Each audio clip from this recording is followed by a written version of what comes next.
cuma bu nó bây giờ ăn pra còn ai đánh câu còn đánh còn nơi cái này dê nào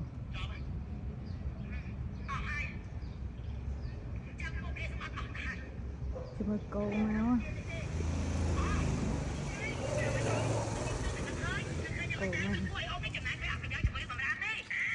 câu máu nhiều ở Việt đánh nhưng mà cầu mình phải đánh chết mà hộ một cầu bố đánh câu mày này bị khơi bị lại bị khơi nó đánh nào không mày bố nó ta đánh như nó thế còn nội play đó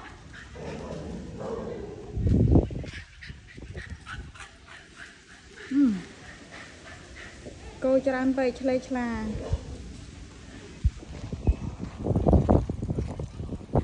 bố đánh như nào bố đánh coi này hú nào đánh coi nó còn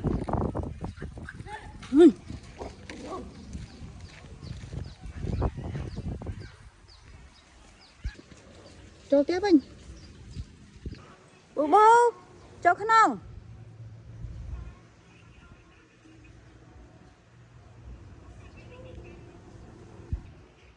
bố mà này mà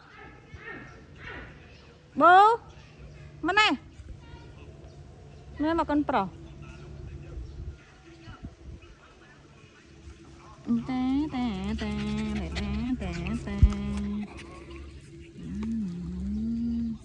con pro này chana lana